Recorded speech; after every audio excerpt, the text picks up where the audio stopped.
Mr. Mourad, when you were forced into bankruptcy, it seems to me that I recall someone had a note that might have been a fraudulent note that helped to force you into bankruptcy in the first place. Is that true? That's correct. Let me just show how the governments work with foreclosures. First, they have tried the Boston Edison and Boston Gas to put me in receivership. And I challenged their policy, and I reduced the interest rate statewide from 18% to 14%.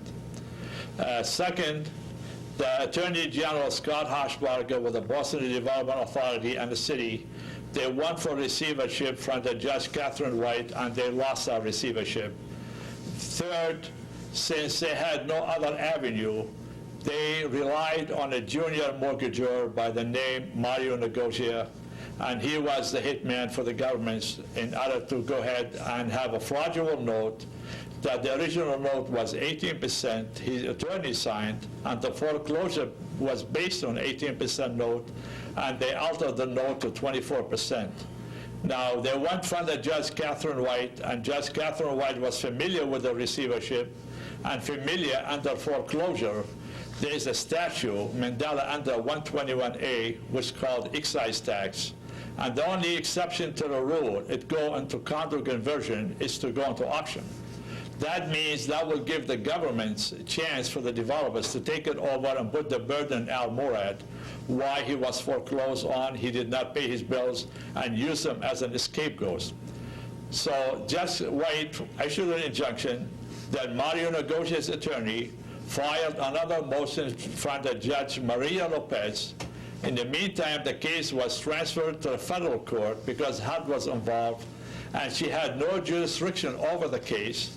And then she went ahead without even allowing a payoff, without examining the note, and she said, you go ahead and you foreclose. Now, what you've just said basically is that Judge Catherine White did not allow the foreclosure, but somehow they went around her, went around her and filed another motion in front of Judge Lopez, and Judge Lopez allowed the foreclosure.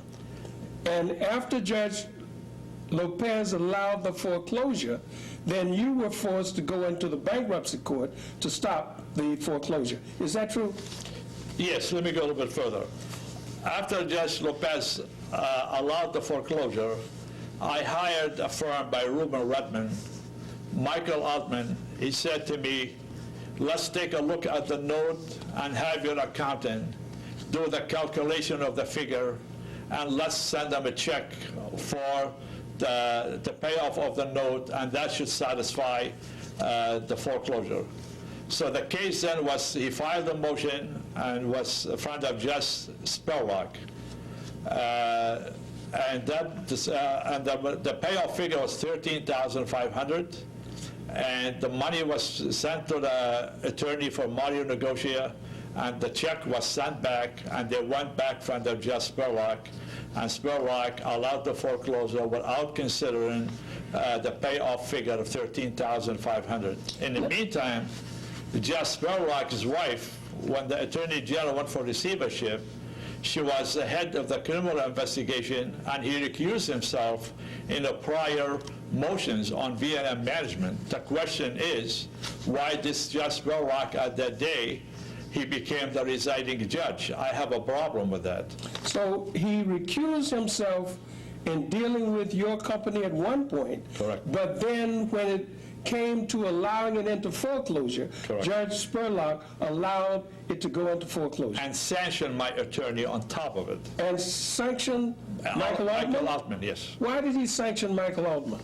Well, if you go into the BostonMandelaScandal.com and you go under Spurlock picture as the players click on it, and you see Michael Altman's affidavit, is self-explanatory of 10 pages what happened. In the meantime, Judge Maria Lopez, she resigned recently, the last several years, for corruption, and she's no longer the judge. Would you recite the name of the website where people can get all of this information? BostonMandelaScandal.com. Okay, there are several other questions that I'd like to ask. When you were forced then into foreclosure, you went into bankruptcy court. Who was your attorney? The first attorney was the name Frank Kirby. He's a bankruptcy attorney. I met him and I met with Hannibin King at the same time, and I could not afford to pay Hannibin King the $25,000 retainer, and he agreed to work with me on $15,000 retainer, and he was the first attorney.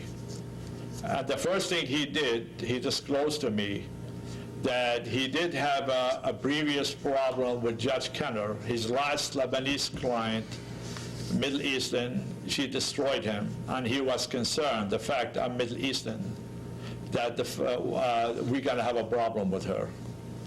In fact, it shows it when he filed his first motion from the Judge Kenner regarding the fraudulent note to explain to her why I was forced into foreclosure. Judge Kenner did not allow the motion to be heard. Never did. She covered up for it. Then Kirby retreated. He said, I could no longer help you. And then I went to Harold Murphy of Hannibin King, and they were retained and approved for $25,000 retainer by the bankruptcy trustee. And then Harold Murphy became my attorney, representing Hannibin King. Harold Murphy, what kind of relationship did you have with Harold Murphy, and did he have any kind of relationship with the trustee? Yes. In the beginning, I was not aware that Harold Murphy was representing the trustee on 2 other cases in the bankruptcy, and that's a conflict of interest.